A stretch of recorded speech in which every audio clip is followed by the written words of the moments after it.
안녕하세요. 저는 현재 서울에 사는 30대 후반 여성입니다. 결혼한 지는 이제 5년 정도 되었고, 아이는 없어요. 아이를 가지지 않으려고 가지지 않은 건 아닙니다. 요즘 흔히들 이야기하는 난이임이라고 하죠. 저도 남편도 둘 다 문제는 없는데 임신이 되지는 않았어요. 시험관은 해볼까도 생각했지만 아직은 한 번도 해본 적이 없기는 합니다.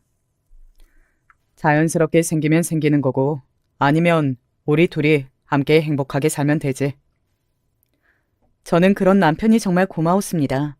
어쩌면 남편을 쉽게 놓지 못했던 이유가 그때의 그 고마움 때문이었는지도 모르겠네요. 남편은 제가 병원에 다녀와서 이번에도 임신이 아니라는 것을 알고 우울해하면 늘 저를 달래주고 자기는 저만 있으면 된다고 매번 위로해줬거든요. 시어머니의 닭다리에서도 자유로울 수 있게 늘 제 편이 되어줬고 말입니다. 사실 저는 그래서 더 남편의 아이를 가지고 싶었던 거지만요. 나는 당신 닮은 아이 꼭 가지고 싶단 말이야. 나도 당신 닮은 아이 가지고 싶지만 그건 우리의 뜻대로만 되는 건 아니잖아. 그러니까 너무 조급해하지 말자, 응? 그 시기에 만약 남편이 아니었다면 저는 굉장히 많이 상처받고 우울했을지도 몰라요. 하지만 그 시기를 잘 이겨낼 수 있었던 건 순전히 남편 덕이었습니다. 남편과 저는 연애 결혼을 했어요. 직장 동료였습니다. 저와 남편은 동갑이었고 제가 남편의 사수였어요. 성민 씨는 일을 굉장히 잘하는 건 아닌데 사람이 참 성실해. 그래서 내가 잘 키워보고 싶은 후배야. 남자로서는 어때요? 어? 정말 말 그대로 훅 들어왔습니다. 처음에는 미친 게 아닐까 했어요. 다짜고짜 그런 식으로 고백하는 직장 후배가 어딨냐고요. 당시에는 남편이 너무 성실하고 괜찮은 사람이라는 건 알았지만 한 번도 남자로 생각해 본 적도 없었고 게다가 저는 사내 연애는 정말 하고 싶지 않았었거든요. 수많은 예시로 사내 연애에 좋지 못한 점을 많이 봐왔던지라 연애는 같은 직장을 다니는 사람과 하고 싶지는 않았습니다. 그래서 거절했었어요. 하지만 남편은 포기하지 않았습니다. 저 진짜 좋은 사람이거든요. 그러면 몇 번만 데이트해 주세요. 그래도 아니다 싶으면 깔끔히 포기할게요. 남편의 그 말에 밖에서 밥도 먹고 술도 마시는 그 데이트라는 걸 몇 번 하게 되었고, 지금 제가 남편이라고 부르는 것만 봐도 아시겠지만, 저는 남편을 좋아하게 되었습니다. 정말 좋은 사람이더라고요. 그렇게 저희는 사내 연애를 했고, 어떻게 보면 해피엔딩을 맞이했어요. 어찌되었든 결혼까지 한 거니까 말입니다. 그리고 그 일이 있기 전까지 단 한 번도 남편과 결혼했다는 사실을 후회한 적이 없어요. 연애하고 살아오는 내내 남편은 저에게 최고의 남자친구였고 최고의 남편이었습니다. 이제 그 일에 대해서 이야기를 해볼까 해요. 그 일은 어느 날 갑자기 찾아왔습니다. 예고도 없이 말이죠. 제가 진짜 남의 가정사라 이런 이야기 안 하려고 했는데 도저히 보고도 못 본 척할 수는 없어서 양심에 찔려서 말하는 거예요. 네? 친하게 지냈던 직장 동료가 정말 조심스레 이야기를 꺼내더군요. 이런 이야기하면 자신만 중간에서 곤란해질 수도 있고 또 남의 가정사라 함부로 입을 대기가 너무 조심스럽지만 그래도 모른 척할 수는 없었다면서 말입니다. 남편분이랑 이번에 새로 들어온 신입 있잖아요. 영원 씨. 영원 씨. 그 사람은 남편의 바로 밑에서 일을 배우는 신입 사원이었어요. 예전에 저와 남편의 관계처럼 말이죠. 그 둘이 껴안고 있는 걸 봤는데 아무래도 이야기를 해야 할 것 같아서요. 머리를 한 대 댕 하고 맞은 기분이었습니다. 직장 동료가 대체 껴안고 있을 일이 뭐가 있겠어요. 그럼에도 저는 그 현실을 믿고 싶지 않아 일단 부정하는 마음으로 그 동료에게 되물었던 것 같아요. 뭐, 좋은 일이 있었다거나 아니면 잘못 본 거 아니야? 저도 그래서 몇 번이나 다시 봤어요. 그리고 그날 이후로 그 두 사람을 보고 드리는 말씀이고요. 저도 이런 이야기 하기 쉽지 않았어요. 그 이야기를 저에게 하기까지 얼마나 고민이 많았던지가 보였습니다. 그래서 그 이야기가 적어도 그 동료가 봤을 때는 확실한 이야기구나 싶은 생각이 들었어요. 사실 그런 건 본인이 어느 정도 확신이 있지 않고서야 남에게 쉽게 이야기를 할 수 없는 문제잖아요. 그래서도 안 되고 말입니다. 이야기해줘서 고마워. 일단은 말해준 직장 동료에게 그렇게 이야기했습니다. 그리고 그 다음 날부터 티를 내지 않으려 노력하며 남편을 관찰했어요. 그랬더니 보이지 않았던 것들이 보였습니다. 남편은 어느 순간부터 전화를 제 앞에서 받고 있지 않았고 야근이 굉장히 잦아졌더군요. 제가 알기로 남편의 부서는 현재 바쁜 일이 그다지 많지 않았었거든요. 당신 요즘 야근이 잦네? 어? 아, 신입들 일 가르쳐 주느라 업무 시간에 일을 제대로 못해서. 말만 들으면 그럴듯한 이유이긴 했지만 이미 저는 동료에게 둘이 수상하다는 이야기를 들은 이후였고 남편이 너무 화들짝 놀라는 것도 본 이후였습니다. 그 순간에 바로 왜 그렇게 놀라냐고 묻고 싶었지만 묻지 않았어요. 여자로서 어떤 촉 같은 게 와서 그랬지 않나 싶어요. 본능적으로 더 이상 묻지 않아야겠다고 생각했던 것 같습니다. 그리고 뒤에서 조용히 알아봤어요. 그리고 그 슬픈 예감은 늘 그렇듯 맞아 떨어졌습니다. 우리 조심해야 할 것 같아. 왜요? 부인이 어딘가 눈치를 챈 것 같아. 정말요?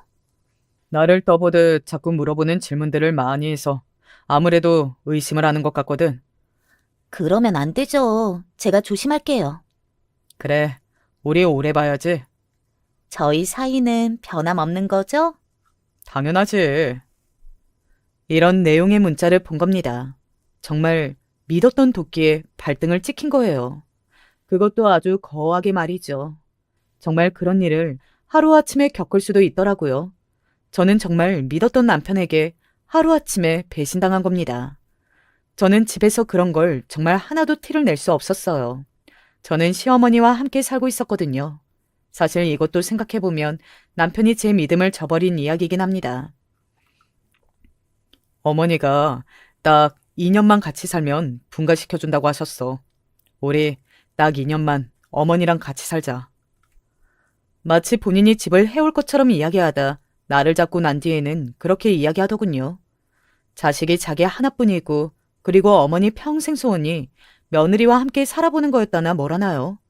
저도 참 바보같이 그 말에 홀라당 속아 넘어갔던 거예요. 그리고 시어머니는 분명 저에게 이렇게 이야기했습니다. 니들 둘 다 밖에서 일하는데 집안일 같은 건 내가 하는 게 너도 편하지 않겠니? 라고 말이죠. 물론 제가 할 일을 시어머니에게 다 떠넘기는 그런 못된 며느리가 될 생각은 없었어요. 하지만 도와주신다면 편하긴 하겠다고 생각했던 게 제가 참 순진했던 것 같습니다. 사실 당시에 저희 부모님께서는 걱정하긴 하셨거든요. 그래도 시어머니가 마냥 편하지는 않을 텐데. 나는 너 시집살이 하는 거 못 본다. 그 말에 제가 걱정하지 말라고 그런 일이 생기면 이 집을 나오겠다고 그렇게 말씀드렸었어요. 물론 그러지 못했지만 말입니다. 저는 일도 하면서 시집살이도 해내야 했어요. 시어머니는 다른 시어머니들보다 훨씬 더 유난스럽고 못된 분이었고 말입니다. 애도 못 가지면서 너는 제대로 할 줄 아는 게 뭐니? 회사에서 일은 제대로 하니? 나는 그게 제일 신기하다. 일만 시키면 다행이었게요.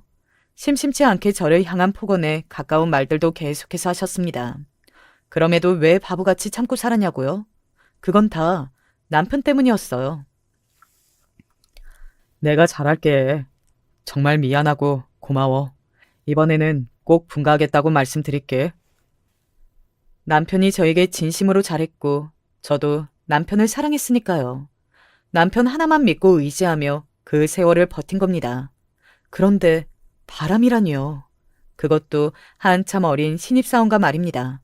정말이지 기가 찰 노릇이었습니다. 다른 사람은 다 그래도 내 남편만은 그러지 않을 걸로 생각했었어요. 돌이켜보면 그런 건 없는 건데 말입니다. 그리고 정말로 더 서럽고 기가 막혔던 건 그 남편의 바람이 저만 빼고 다들 눈치채고 있던 사실이더라고요. 원래 그런 이야기는 제일 먼저 눈치채고 소문이 돌고 그러잖아요. 그 두 사람만 빼고 모두가 다 아는 사실이었습니다. 나는 자기도 아는 줄 알았지. 함부로 아는 척할 문제도 아니어서. 친하게 지내는 몇몇 동료들에게 물어보니 다들 그렇게 이야기하더군요. 저는 이루 다 말하지 못할 배신감을 느꼈습니다. 결혼하고 5년이 넘는 세월 동안 시어머니에게 모진 시집살이를 당하며 살았어요. 그 모진 세월을 견딘 건 다 남편 때문이었고 말입니다. 그리고 물론 제 문제가 아니라는 건 알고 있지만 아이를 갖지 못한다는 것에 대한 죄책감 같은 것도 느끼고 있었고 말입니다. 나는 매일 밤 그렇게 슬퍼하고 우는 동안 바람을 피웠단 말이지. 저는 정말 착실하게 자료를 모았어요. 남편을 가만두고 싶지 않았었거든요. 그리고 그 모은 자료들을 가지고 어느 날 남편과 상간녀인 그 신입사원을 불러냈습니다. 왜? 무슨 일이야? 저는 왜 부르셨어요? 두 사람은 굉장히 불안한 얼굴로 저를 따라 나왔어요. 그런 두 사람의 면전에 제가 여태 모은 두 사람의 대화 내용과 그리고 불륜의 정황 증거들을 던졌습니다. 그것들을 확인한 그 둘의 얼굴이 새하얗게 질려갔어요. 여보. 그냥 회사에 바로 뿌려버릴까도 고민했는데 일단 니들이 나한테 어떻게 나오는지가 너무 궁금해서. 그 모든 자료를 본 신입사원은 그대로 무릎을 꿇고 빌기 시작했어요. 한 번만 용서해 주세요.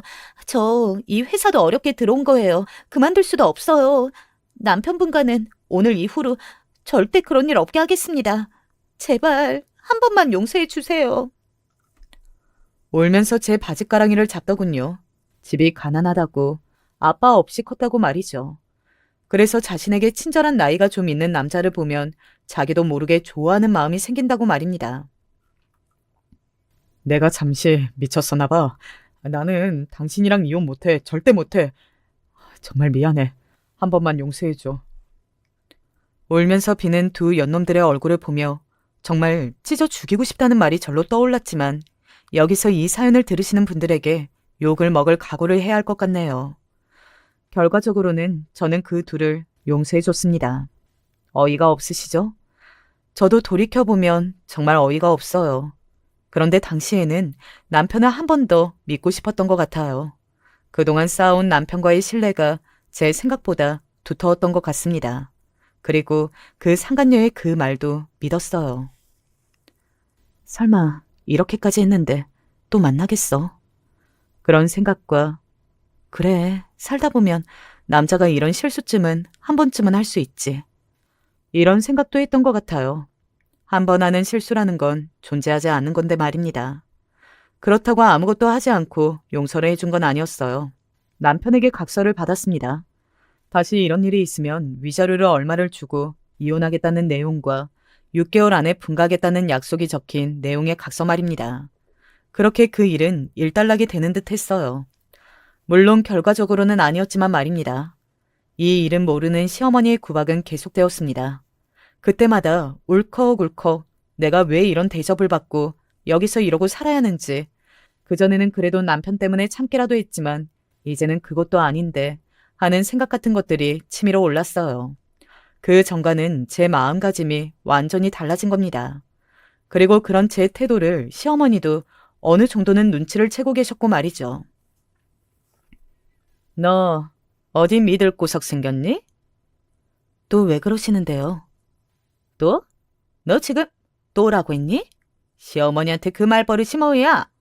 너 대체 무슨 믿는 구석이 생겼길래 하루아침에 이렇게 태도가 변해? 어? 제 태도의 변화를 눈치채고 그런 저를 더 괘씸해하며 괴롭힘은 나날이 더 심해졌어요. 물론 제 눈치를 보는 남편이 중간에서 많이 말리긴 했습니다만 시어머니의 그 성질을 이길 수는 없었습니다. 저도 더 이상은 참지 못하겠다고 생각한 어느 날이었어요. 제 친정어머니가 주기적으로 저희 집에 반찬을 해다 주셨거든요.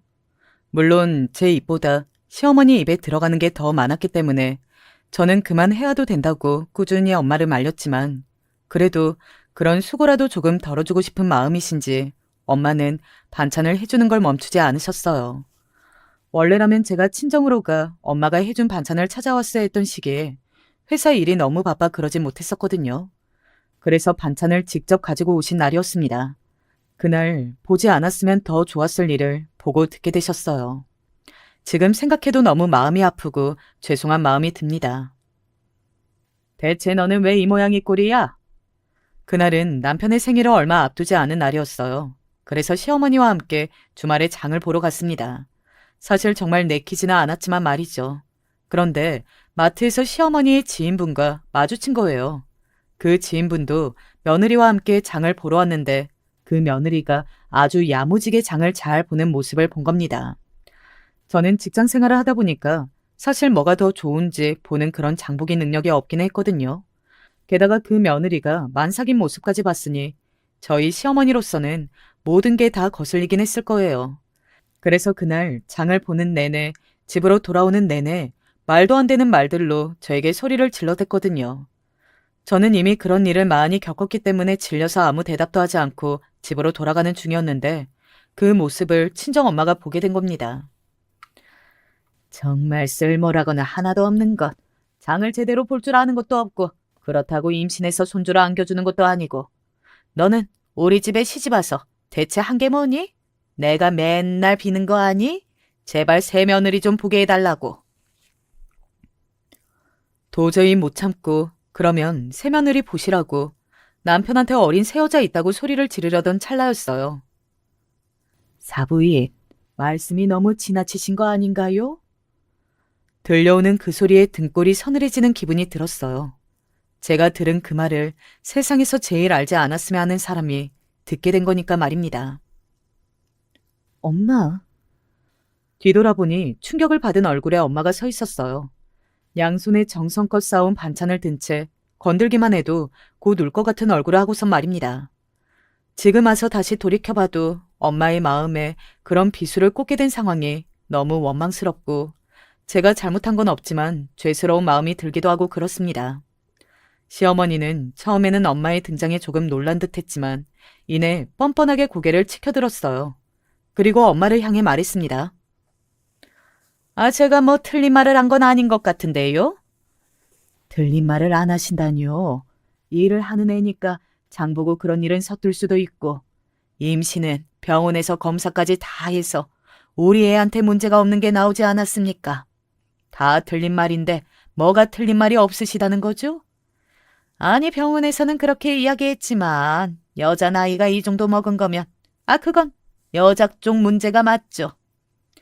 설사 그렇다고 한들 나이가 많은 게 죄도 아니고 자기들끼리 잘 사는데 사람을 바로 앞에 두고 어떻게 그런 심한 말씀을 하실 수 있으세요? 그리고 그 모습을 애미인 저한테 보였으면 최소한 죄송하다는 신용이라도 하시는 게 정상 아닌가요? 우리 집 바로 앞이었고 시어머니는 아는 주민이 많았기 때문에 거기서 더 시끄럽게 만들고 싶지 않았던 건지 시어머니는 더 이상 대꾸를 하지는 않았습니다. 대신 당연히 미안하다는 사과나 그런 기색은 하나도 없었고요. 나중에 들었는데 엄마는 그날 집으로 돌아가서 정말 펑펑 우셨다고 하더군요. 아빠가 무슨 일이냐고 물어도 그저 우리 딸 분가시켜주자는 말만 하면서 정말 펑펑 우셨다고요. 그 이야기를 처음 들은 날 저도 많이 울었습니다. 그리고 얼마 뒤 엄마가 불러서 나간 자리에서 통장 하나를 건네받았습니다. 니들 둘 그 집에서 나와라. 그 소리에 놀라 여러 번 통장을 보고 자동으로 눈물이 나왔어요. 그 돈은 저도 아는 돈이었습니다. 부모님이 노후에 쓰시려고 모아둔 노후 자금이었어요. 그걸 지금 딸내미가 그런 취급을 당하는 걸 보고 너무 속상해서 단번에 내놓으신 거였어요. 저는 너무 속상하더라고요. 저는 그렇다 치는데 왜 우리 부모님까지 그런 감정을 겪으시게 해야 하는 건지 말입니다. 내가 이걸 어떻게 받아? 못 받아. 니들 둘은 아무 문제 없지 않냐? 그 집에서만 나와도 지금보다는 훨씬 견딜만 할 거야. 엄마가 너무 속상해서 안 되겠어. 당장 그 집에서 나와. 나도 돈 있어. 당장 모자란 돈에 포태라는 말이야. 두말하지 말고 받아. 엄마는 굉장히 강경하게 나왔어요. 그래서 받을 수밖에 없었습니다. 물론 그 돈을 쓸 생각은 없었지만 말이죠. 가지고만 있다가 언젠가 돌려드려야지. 남편이 분가를 약속했으니 이건 그냥 들고만 있어야지. 그렇게 생각했습니다. 그리고 그날 저녁 집으로 돌아온 남편에게 물었어요. 우리 분가 대체 언제 할 거야? 그게 남편의 그 미적지근한 반응에 인상이 절로 확 찌푸려졌어요. 반응이 그게 뭐야? 분가 언제 말씀드릴 거냐니까? 한참을 망설이듯 입을 실룩거리다가 남편이 꺼낸 말은 충격적이었습니다. 시어머니가 최근에 사기를 당했다는 겁니다. 1억을 넘으면 3억으로 만들어준다는 그 말도 안 되는 사기에 넘어가 집을 담보로 대출받았고, 그리고 당연하게도 그 돈을 다 날렸다고 말이죠. 내가 모은 돈도 다 어머니 드렸어. 그 노인네가 울면서 비는데 그러면 어떻게 해. 어머니를 모른 척할 수는 없잖아. 그래서 시어머니는 물론 남편도 수중에 있는 돈이 한 푼도 없다고 말입니다. 돈이 없는데 분가를 어떻게 해. 이거는 내가 정말 어떻게 할 수 있는 상황이 아니야. 속이 너무 답답하고 정말 눈물이 나올 것 같은 기분이 들었지만 지금 그 상황에서 분가하는 건 불가능에 가까워 보이긴 했어요. 돈이 있어야 집도 얻고 할 텐데 그 돈이 하나도 없는 상황이니 말입니다. 하지만 저는 이 집에서 더 이상 계속 못 살 것 같은 기분이었거든요. 그래서 정말 어쩔 수 없이 당시에는 길게 생각하지 못하고 엄마에게 받은 돈에 대해 이야기를 했습니다. 전에 엄마가 시어머니가 저에게 막말을 하는 걸 봤다고, 그리고 그 이후에 불러서 가봤더니 분가를 하라고 돈을 주셨다고 말입니다. 남편은 우선 시어머니가 그런 말을 한 걸 엄마가 들었다는 거에 놀랐고, 그리고 저희 친정에 그 정도의 돈이 있다는 사실에 2번 놀라는 것 같았어요. 너무 감사하긴 한데 이걸 받아도 되는진 모르겠네. 당연히 이 돈으로 집을 얻게 되면 그건 내 명이야. 당연하지, 당연하지. 아휴, 장인어른 장모님 볼 낯이 없다. 내가 너무 고맙고 미안해. 그 돈은 절대 손대지 않으려 했지만 상황이 어쩔 수 없게 되긴 했던 것 같아요. 물론 그때 그 돈에 손을 댈 생각을 하지 않고 바로 이혼했다면 더 좋았을 테지만 말입니다. 왜 그렇게 미련하게 남편을 붙들고 있었는지 지금 와서 돌이켜보면 후회만 남습니다. 저는 그 다음 날부터 당장 집을 알아보러 다녔어요. 회사와 가깝고 최대한 시댁과는 먼 곳으로 여기저기 알아보며 시세를 보고 있던 중이었습니다. 하루는 퇴근을 했더니 시어머니가 거실에 앉아 계시더군요. 마치 저를 기다리는 듯한 모습으로 말이죠. 애비한테 들었다. 저는 시어머니가 무슨 말을 하는지 바로 알아차리지 못하고 되물었어요. 무슨 이야기를요? 너 돈 있다며? 그걸로 집 알아보러 다닌다며. 순간 그걸 왜 벌써 남편이 이야기했지? 하는 생각이 들었습니다. 사실 언젠가 이야기를 하긴 했어야겠지만 아직은 아니라고 생각했었거든요. 정확히는 제 돈은 아니고 저희 부모님 돈이지만요. 그러면 나도 같이 가자. 제가 잘못 들었나 했어요. 그래서 멍한 얼굴로 되물었던 것 같습니다. 네? 어딜 같이 가요? 너는 왜 그렇게 한 번에 말을 못 알아듣니? 이 집 팔고 네가 살 그 집으로 나도 같이 가자는 말 아니니? 어머니가 왜요? 저는 분가하고 싶어서 집 알아보는 거고, 애초에 저희 부모님이 돈을 주신 것도 그날 그걸 보고 어머니한테서 분가라고 주신 돈인데요. 제 말에 잠시 시어머니는 멈칫하긴 했지만 보란 듯 더 소리를 쳤습니다. 그러면 이 시어머니를 빚더미에 앉혀놓고 니들끼리 잘 먹고 잘 살겠다는 이야기니? 너희 천벌 받아. 그건 나중에 받을지 아닐지 보면 되고, 저는 어머니랑 못 나가요. 그럴 거면 이 돈 그대로 저희 부모님께 돌려드리고 말지. 정말 말도 안 되는 고집과 악을 쓰셨습니다. 어이가 없어서 말도 안 나온다는 게 이럴 때를 두고 하는 말이구나 했어요. 그 고집과 막무가내로 난리치는 건 정말 못 당하겠더라고요. 저는 그 돈을 그렇게 쓰고 싶은 마음은 추호도 없었습니다. 그래서 그대로 들고 다시 친정에 갔어요. 그리고 그간의 사정을 다 이야기했습니다. 이 여편 내가 보자 했더니 엄마는 더 이상 참지 못하겠다는 듯 안방으로 가서 무언가를 꺼내왔어요. 그리고는 저에게 말했습니다. 당장 앞장서라. 어떻게 하게?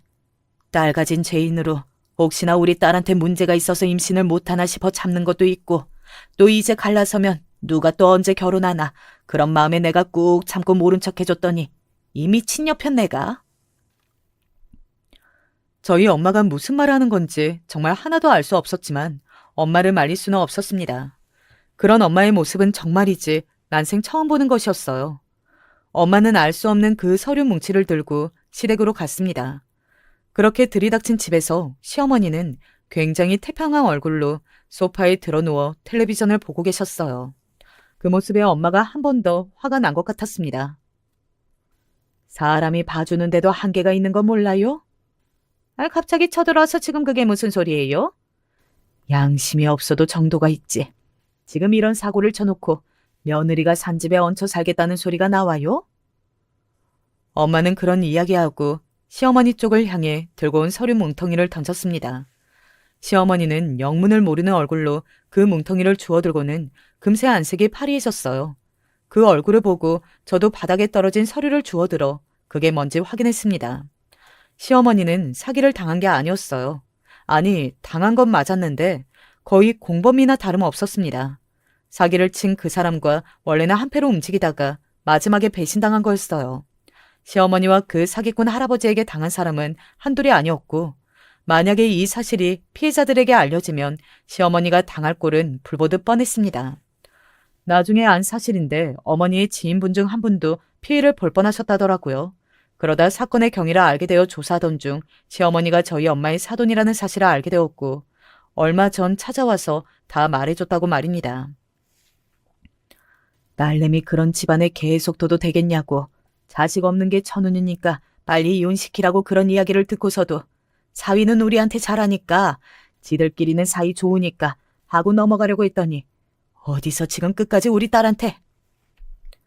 시어머니는 아무 말도 하지 못하고 멍하니 떨어진 서류들만 바라보고 있었습니다. 그러더니 갑자기 벌떡 일어났어요. 그리고 소리쳤습니다. 이성을 잃은 듯 보였어요. 그래서 뭐 어쩔 건데? 나 신고하고 이혼이라도 시키겠다는 거야? 시어머니는 배짱이 아주 두둑해 보였어요. 어디서 그런 배짱이 나오는 건지 추측도 되지 않을 만큼 말입니다. 그래, 이런 집에 더 이상 내 딸 못 둔다. 그렇게 시어머니와 엄마는 정말 한참을 싸웠습니다. 엄마는 저에게 짐을 싸라고 소리쳤고, 저는 사실 이때다 싶었던 마음도 어느 정도는 있었던 것 같아요. 짐을 싸서 그 집을 나왔습니다.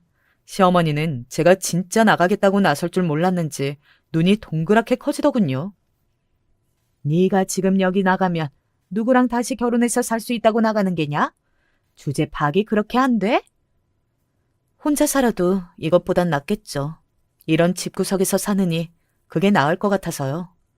우리 아들이 너한테 얼마나 잘했는데 네가 감히 우리 아들을 버려? 시어머니는 당장이라도 저를 한 대 칠 기세였어요. 저는 더 이상 참지 않았습니다. 이제 끝내기로 마음먹은 이상 숨겨줄 필요도 없었고 말이죠.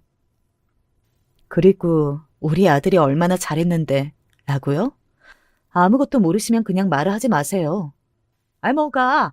우리 아들이 너한테 못한 게 뭐가 있냐? 우리 아들만큼 지 마누라 챙기고 위하는 남편이 또 어디 있다고?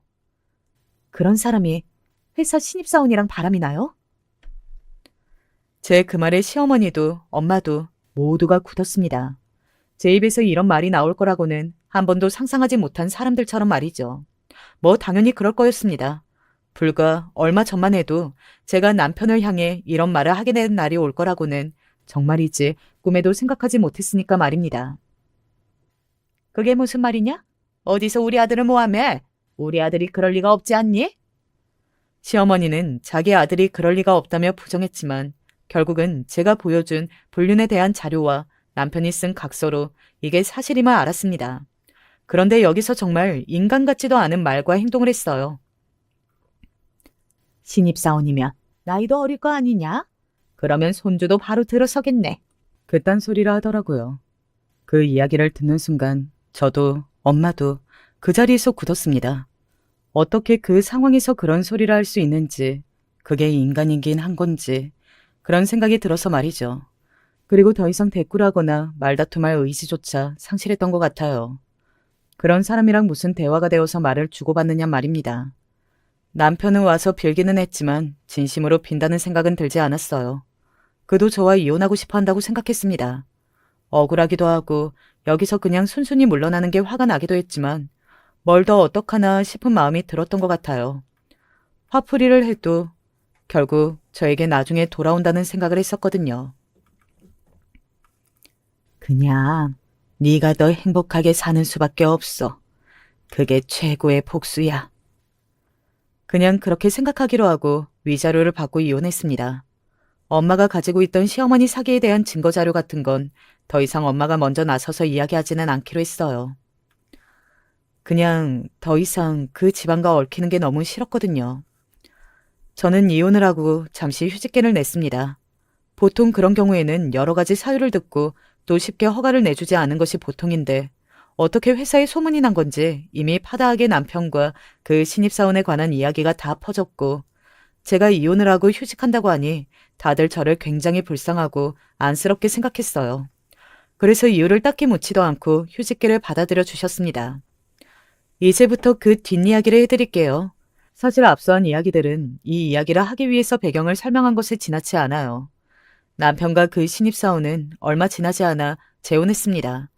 이야기 듣기로는 그 신입사원도 남편과 결혼까지 할 생각은 없었는데 이미 회사 내에 파다하게 소문이 나서 혼사길이 막혔다고 생각하는 것 같더라고요. 그래서 그냥 남편과 결혼하는 게 최선이라고 말입니다. 친한 동료들이 결혼식을 가지 않겠다고 했지만 제가 그러지 말고 가서 어떻게 했는지 이야기해달라고 했어요. 보란 듯이 화려하게 했던데? 결혼식에만 어땠었다는 이야기가 있어요. 꼭 봤어요? 그거 일부러 보라고 그러는 거야.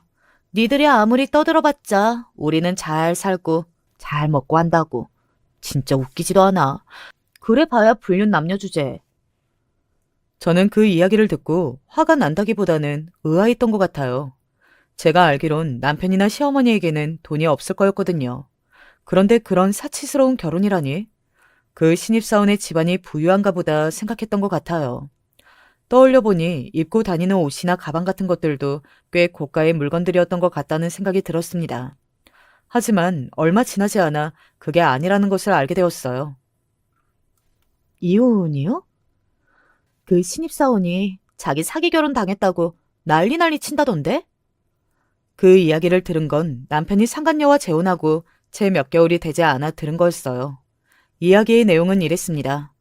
그 상간녀는 남편과 결혼까지는 생각하지 않았고 남편은 그 상간녀를 설득하기 위해 자기 집이 부자고 어머니가 엄청난 결혼식을 해주겠다고 했으며 이미 신혼집은 강남에 아파트를 구해놨다는 등 말도 안 되는 거짓말을 했다더군요.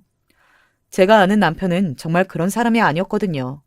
열 길 물속은 알아도 한 길 사람 속은 모른다는 말을 이럴 때 쓰는 건가 싶었습니다.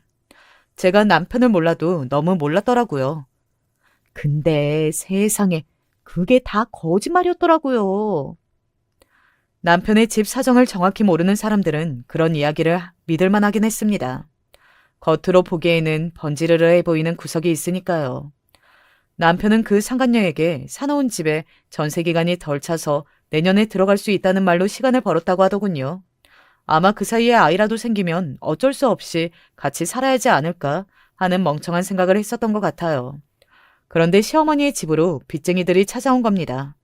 저희 엄마가 굳이 터뜨리지 않아도 돈을 빌려준 사람들이 사건의 경위를 파악하다 결국은 시어머니도 한패였다는 사실을 알게 된 모양이더라고요. 그래서 집이 한바탕 난리가 났고 그러면서 그 상간녀가 남편의 집에 돈이 있기는커녕 빚만 잔뜩이라는 사실을 알게 되어 사기 결혼이라며 이혼 소송을 준비 중인 것 같다고 말입니다. 회사는 그 이후로도 계속 한바탕 난리가 났다고 하더라고요. 시어머니가 회사로 찾아와 그 상간녀에게 빌다가 결국은 안 될 것 같자 머리채를 잡았다는 이야기에서부터 그 상간녀는 결국에 회사를 스스로 그만뒀다는 이야기까지 말입니다. 그리고 얼마 지나지 않아 시어머니가 사기죄로 고소당했다는 소식까지 들을 수 있었습니다. 솔직히 고소하다는 생각이 안 들진 않았던 것 같아요. 시어머니의 그 소식을 들은 지 얼마 되지 않아 남편이 저를 찾아왔었어요. 잘 지냈어? 왜 찾아왔어? 내가 진짜 어디 말할 곳이 없어서 그런데 너무 미안한데 돈 좀 빌려줄 수 있을까? 본인이 바람을 피워 이혼을 당한 남편이면서 전 부인에게 돈을 빌려달라고 오는 그 낯짝 두꺼움은 대체 어느 정도인지 가늠도 되지 않았던 것 같아요. 없어. 그리고 있어도 당신이랑 어머니한테는 안 빌려주지. 내가 진짜 집도 절도 없이 쫓겨나게 생겨서 그래. 이 추위에 거리에 나 앉아 죽을 수는 없잖아. 네 지금 부인한테 빌려달라고 해. 이혼 소송 중인데 어떻게 그러냐? 나는? 너 있었나 본데. 불륜하고 니네 엄마가 나한테 한 짓 때문에 나한테 이혼당한 거야. 혹시 잊었니? 그렇게 말을 해도 남편은 한참이나 저에게 돈을 빌려달라며 설득했습니다. 그때 알았어요. 아, 이 사람에게 나는 쉬운 사람이었구나. 그러니 그렇게 바람도 피운 거였고 이런 부탁도 할 수 있는 거구나 하고 말입니다. 당연히 돈은 빌려주지 않았습니다. 남편은 그 이후로도 몇 번이나 저를 더 찾아와서 사정했지만 절대 빌려주지 않았어요. 그리고 얼마 되지 않아 그 집이 넘어갔다는 소식과 함께 남편이 작은 원룸에서 살고 있다는 이야기를 들었습니다. 돈이 없어서 상간녀에게 위자료도 주지 못하는 상황이라는 것도 말입니다. 그때 차라리 남편이 바람을 피워서 그런 상황이 된 게 다행이라는 생각이 들었던 것 같아요. 만약에 그게 아니었으면 지금쯤 저는 사기꾼 시어머니의 옥바라지를 했을지도 모르는 일이었으니 말입니다. 남편에게 그런 문제가 없었다면 쉽게 이혼을 생각하지 못했을 것 같거든요. 제 성격상 말입니다. 길다면 길고 짧다면 짧은 휴직 기간을 마치고 회사로 다시 돌아갔어요. 남편은 다행히도 다른 부서로 발령이 났더군요. 조금 더 마주치기 힘든 부서로 말입니다. 그것 또한 일부러 배려해 주신 걸로 생각합니다. 복직하고 한동안 저는 회사 사람들의 호기심에 어린 시선을 받아내야 했어요. 뒤에서 저를 향해 빨리 발을 빼서 다행이라는 둥, 성견 지명이 있었다는 둥, 그래서 지금은 뭐라고 생각할지 궁금하다는 둥, 별의별 말들을 다 해댔으니 말입니다. 남편은 아마 저보다 더한 시선과 말들을 들으며 회사에 다니고 있겠지만 절대 그만둘 수는 없었겠죠. 지금 와서 여기보다 더 좋은 대우를 해주는 회사로 옮기기도 불가능에 가까웠고 또 지금 본인의 처지를 생각하면 정말 한 푼 두 푼이 아쉬운 판이니 말입니다. 한 번은 새벽에 저에게 전화가 왔어요. 그런데 저에게 전화를 한 게 아니라 그 상간녀에게 한 거더라고요. 아마 착각하고 잘못 누른 것 같았습니다. 나영아.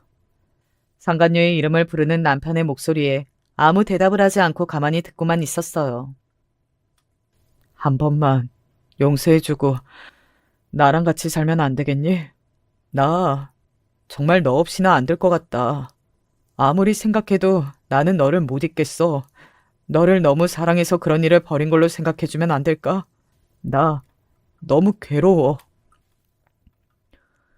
굉장히 꼴값이라고 생각하고 말없이 전화를 끊었습니다. 하지만 정말 웃긴 일이 그 다음날에 일어났어요. 민정아, 이번에는 술에 취해 저에게 전화를 한 겁니다. 제 이름을 부르는 걸로 봐서는 착각을 하지 않은 게 분명하긴 했어요. 왜? 한 번만 용서해주고 나랑 같이 살면 안 되겠니? 나 정말 너 없이는 안 될 것 같다. 아무리 생각해도 나는 너를 못 잊겠어. 아무리 생각해도 너만한 여자가 없다. 나 너무 괴로워. 그 상간녀에게 했던 그 멘트 그대로 저에게 똑같이 하더군요. 화가 났다기보다 어이가 없고 웃겼어요. 술에 취해 저와 그 상간녀에게 번갈아가며 그런 전화를 한 겁니다. 누구 하나 걸려라는 마음으로 말이죠. 너 어제 이 말 그대로 그 여자한테 했잖아. 아니, 그걸 어떻게... 너 나한테 전화해서 그 여자인 줄 알고 어제 똑같이 말했어. 제가 그 말을 하자마자 쪽팔렸는지 전화를 바로 끊더군요. 그리고는 술을 마시고 저에게 전화를 걸어오는 일은 없었습니다. 본인도 뭐 많이 부끄럽긴 했겠죠. 그로부터 또 얼마가 지나지 않아 회사에 어떤 남자 하나가 남편을 찾아왔다는 이야기를 들었습니다. 그러고는 다짜고짜 남편에게 주먹을 휘둘렀다고 말이죠. 알고 봤더니 남편은 또 여자를 하나 만났는데 그 여자가 유부녀였다고 하더군요. 그 유부녀에게 돈을 빌렸고 그 사실이 상대방 남편 귀에 흘러들어가 회사를 찾아온 거라고 말입니다. 회사도 그쯤 되니 더 이상 남편을 회사에 둘 수 없게 되었던 것 같습니다. 권고사직을 당했거든요. 그리고 남편이 아무리 낯짝이 두꺼워도 그런 일이 한 번도 아니고 2번이나 있고서 회사를 계속 다닐 수도 없긴 했고 말이죠. 나중에 듣기로는 남편은 작은 회사에 취직해 근근히 먹고 살고 있다고 했어요. 시어머니가 깜빵에서 얼마 살지 않고 출소를 내 그 작은 원룸에서 둘이서 함께 살면서 생활하는 중이라고 말입니다. 연애할 때는 그런 사람이라는 걸 한 번도 생각해 본 적이 없었거든요. 정말 좋은 사람이었고 성실했고 그런 그 모습이 완전히 거짓이라고는 생각하지 않았습니다. 원래 사람은 다면적인 거니까 제가 몰랐던 부분이 있는 거겠지 하고 넘기기로 했어요. 제가 완전히 그 사람에게 다 속아서 결혼을 하고 그 세월을 살았던 거면 제 자신이 너무 불쌍할 것 같았거든요. 시어머니에게서 한번 연락이 온 적이 있습니다. 오랜만이다. 네, 그러네요. 너는 아주 잘 지내는 것 같구나. 내 새끼는 다 죽어가는데. 그 말에 약간 헛웃음이 나오기는 했어요. 제가 마치 가해자인 것처럼 이야기를 하셨거든요. 어머니도 그렇고 그 사람도 그렇고 자신이 잘못한 만큼 벌 받은 거죠. 여자란 착오로 남편이 무슨 잘못을 해도 다 품어주고 용서해줘야 하는 건데. 그런 며느리 다시 구하세요. 저는 그럴 생각 없으니까. 시어머니는 그렇게 이야기하는 저를 잠시 노려봤습니다. 그리고는 저에게 말했어요. 너도 아쉬운 게 많을 텐데 다시 재결합하거라. 저는 순간 시어머니가 무슨 말을 하나 싶었어요. 그 지경이 되어놓고도 저에게 아쉬운 게 많을 터라는 말을 할 수가 있다니 믿기지 않았습니다. 제가 뭐가 아쉬운 게 많아요? 빨리 탈출해서 다행이라고 생각하는 중인데. 괜히 마음에도 없는 자존심 내세운다고 그런 소리 하지 말고 네가 나이가 몇이니? 인제 와서 시집을 새로 갈 수 있니? 그렇다고 임신을 할 수가 있니? 너 생각 잘해라. 너 데리고 살아줄 남자 우리 아들밖에 없어. 결혼하지 않는 여자는 다 실패한 삶이라는 그 구시대적인 생각은 어른들이라면 누구나 어느 정도 하는 거긴 하지만 시어머니는 심한 편에 속하긴 했습니다. 너무 어이가 없어서 헛웃음이 나왔어요. 제가 그 고생길 훤한 지옥으로 스스로 걸어 들어갈 것 같아요? 저는 혼자라도 지금이 더 좋아요. 누굴 부려먹으려고 지금 결혼하든 안 하든 그건 제가 알아서 결정할 거고 설사 하는 날이 오더라도 그게 그 사람은 절대 아닐 겁니다. 상상만 해도 온몸에 소름이 돋을 정도로 끔찍한데 무슨 다시 합치라는 그런 무서운 말을 하세요? 아니 요즘 것들은 이렇게 주제를 모르고 다들 그저 본인이 잘나서는 이래서 요즘 여자들이 안 된다는 말들 하는 거야. 하여튼 인연이나 전연이나 제대로 된 년이 없어. 알고 봤더니 남편뿐 아니라 시어머니도 저와 그 상간녀를 번갈아 찾아다니며 다시 남편과 합치라는 이야기를 하는 것 같았습니다. 뭐 본인도 답답하긴 했겠죠. 남편은 더 작은 회사로 가서 본인 혼자 벌어먹고 살기도 힘들어졌는데 그 작은 원룸에서 늙어가는 자신을 보살펴줄 사람 하나 없는 게 말입니다. 그 나이에 다시 뭐든 밥벌이하게 생겼으니 그것만은 절대 하고 싶지 않아서 전 며느리들을 이렇게 쫓아다니는 것 같았어요. 물론 저나 그 상간녀는 그런 멍청한 선택을 하지 않았고 말입니다. 그 뒤로도 몇 번을 더 찾아왔다가 저에게 거절당하고 쌍욕을 하고 돌아가는 것을 반복했어요. 절대 제가 다시 합치는 일은 없을 것 같다는 생각을 한 건지 그러고 나서 한동안은 찾아오지 않았습니다. 그러다 엄마를 통해서 소식을 듣게 되었어요. 그 전에 너네 전 시어머니 사기꾼이라는 거 알려준 엄마 친구 있잖니? 그 사람이 그러는데 너네 전 시어머니 지금 식당에서 일한다더구나. 그리고 결국은 본이 밥벌이를 하러 나간 것 같더라고요. 그 나이에 먹고 살기 위해 식당 일을 하러 나간 겁니다. 평생 일이라고는 해본 적 없이 방구석에 누군가에게 무언가를 시키기만 했던 양반이 말이죠. 시어머니에게는 결혼하든 말든 그건 제 결정이라는 말을 하긴 했지만 저는 다시 결혼할 생각이 없기는 해요. 누군가와 맞춰서 살아간다는 게 너무나 힘든 일임을 많이 깨닫기도 했고 그 깨닫는 과정에서 많이 지친 탓인 것도 같습니다. 저희 부모님도 이런 저의 마음을 아시는 건지 그런 이야기는 일절 꺼내시지 않고 말입니다.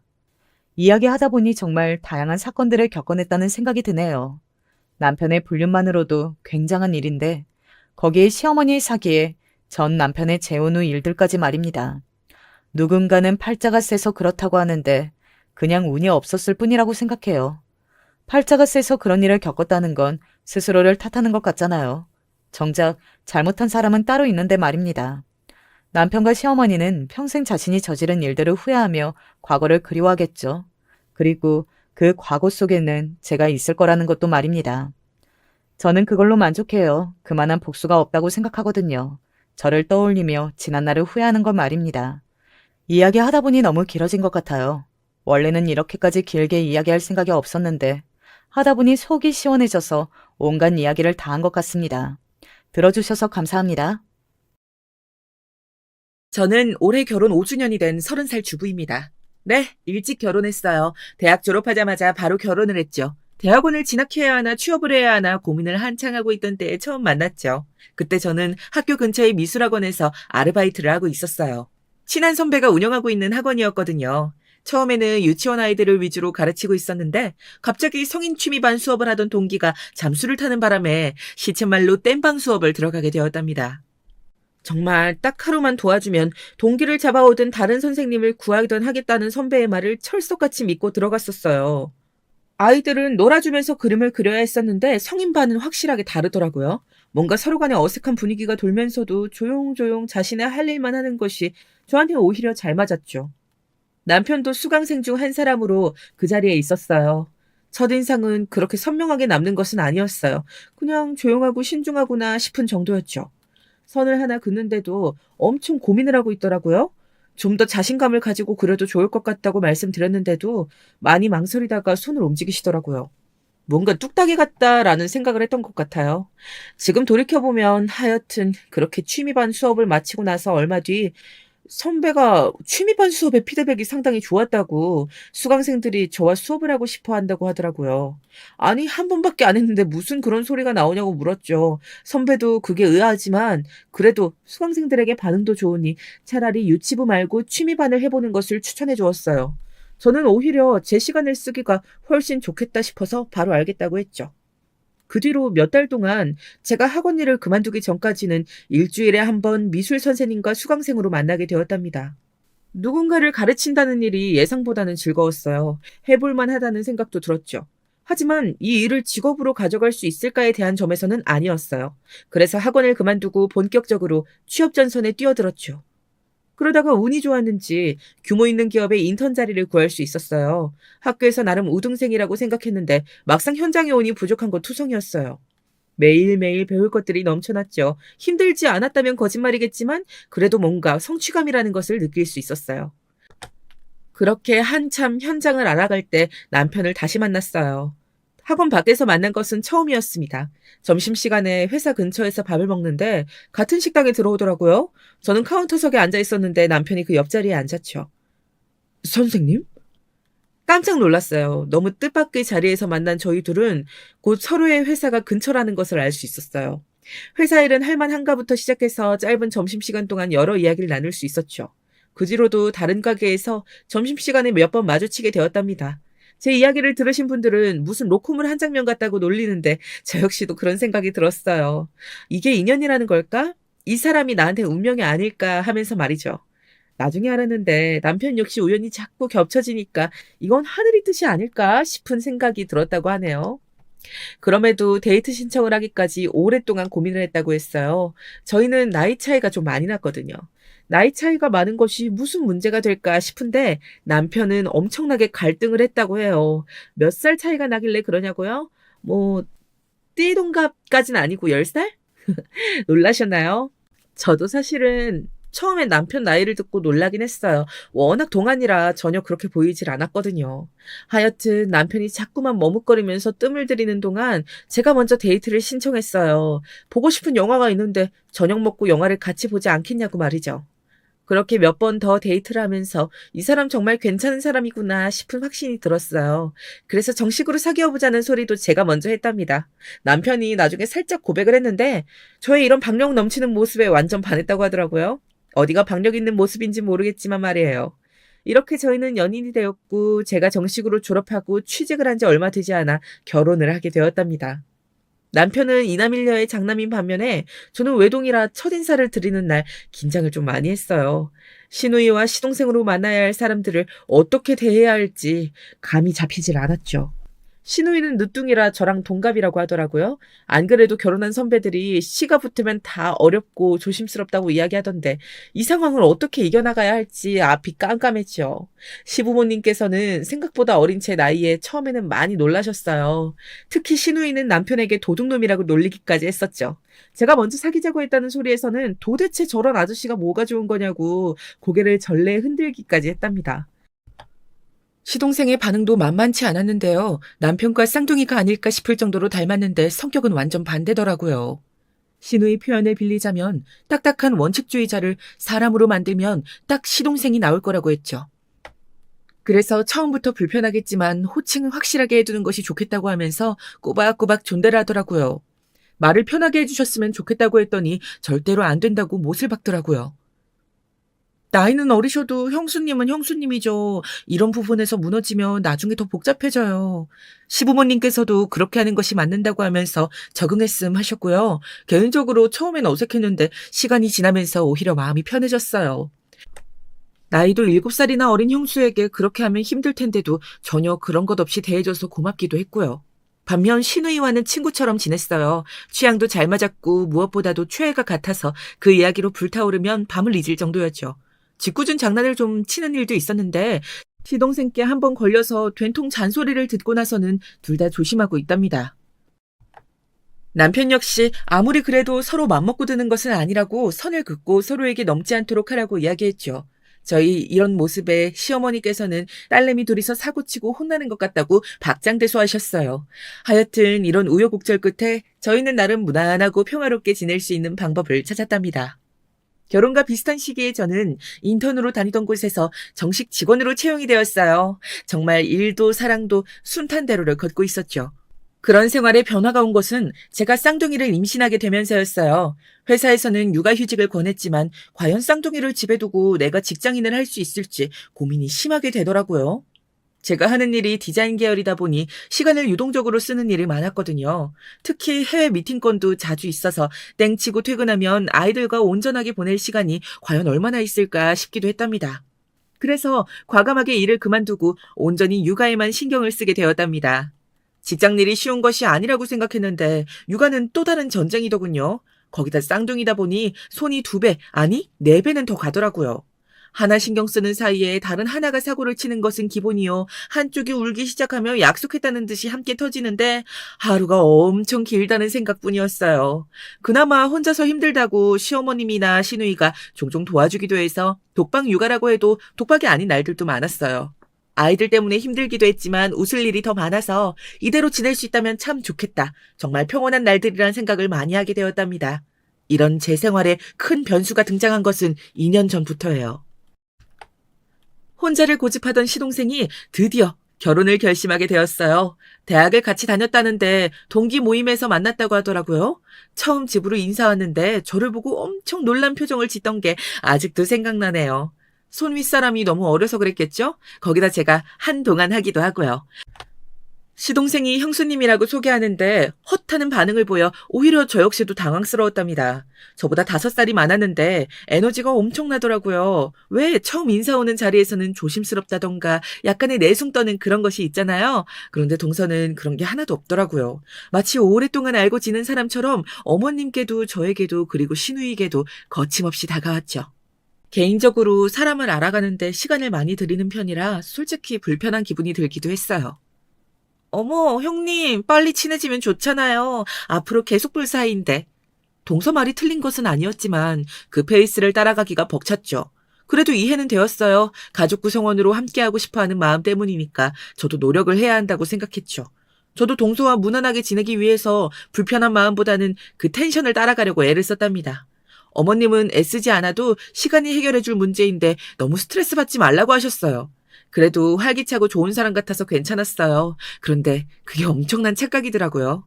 놀라운 게 결혼을 하고 나니 사람이 조금씩 달라지더라고요. 우선 제일 먼저 놀란 것이 신혼여행을 다녀와서 저더러 말을 편하게 하자고 하는 거예요. 형님이긴 해도 나이 차이가 있는데 말 편하게 하면 좋잖아? 저는 깜짝 놀랐죠. 시댁 어른들이 이런 부분에 있어서 엄격하신 편이니 편하게 하는 것은 힘들 것 같다고 말했어요. 특히 서방님이 질색하시는 일이니 어른들 앞에서는 더 조심해야 한다고도 했죠. 하지만 동서는 포기하지 않았어요. 제가 좋다고 하면 다른 사람들이 무슨 상관이냐고 하면서요. 저는 이 정도가 좋아요. 그냥 서로 존칭 쓰면서 동서라고 저도 말을 놓진 않을게요. 우리 선은 넘지 말기로 해요. 동서는 나이도 어리면서 꼰대 기질이 있냐고 물었어요. 순간 어떤 대답을 해야 하는 상황인지 전혀 이해가 되지 않았어요. 꼰대라니. 호칭 문제를 정확하게 하는 것이 왜 꼰대지? 존중해야 하는 관계라고 생각했는데 이게 꼰대 소리 들을 만한 일인가 싶기도 했고요. 저는 서운함이 들었지만 꾹 눌러 참았어요. 어른들 듣지 않도록 하는 게 좋겠다고만 했죠. 그 일이 있고 나서 한동안은 제게 형님이라고 부르면서 존칭을 써주었어요. 저도 포기했나 보다 싶었죠. 그런데 가족들 없이 둘만 남으면 말이 확 짧아지더라고요. 왜 애교 섞인 말투로 반말을 하는 일은 종종 있잖아요. 제가 미술학원에서 알바를 할 때 방학 때만 고딩들 수업했던 적이 있었는데 그때 애들이 제가 뭐라고 하면 콧소리 내면서 반응을 했던 적이 있었거든요. 그건 기분 나쁘기보다는 그냥 어이없는 웃음만 나오게 하는 그런 말투였어요. 그래서 저 역시도 내가 너희들 친구야? 라고 하면서 지적했고요. 그런데 그런 말투와는 전혀 달랐어요. 뭔가 삐딱하다고나 할까? 딱 사람 기분 나쁠 만한 어투로 말이죠. 잘못 들었나 싶었어요. 아니면 실수를 했나?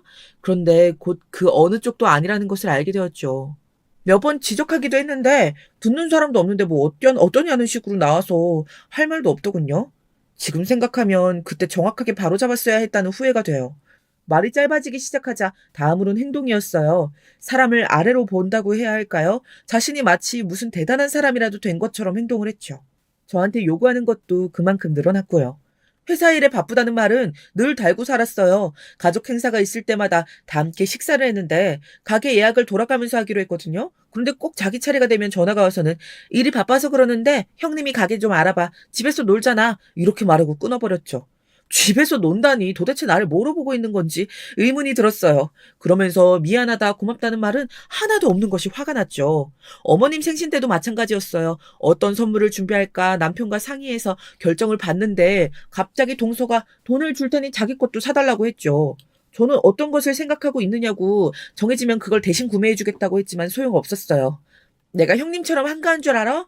그런 거 보면서 시간을 보내게. 그냥 적당히 알아봐.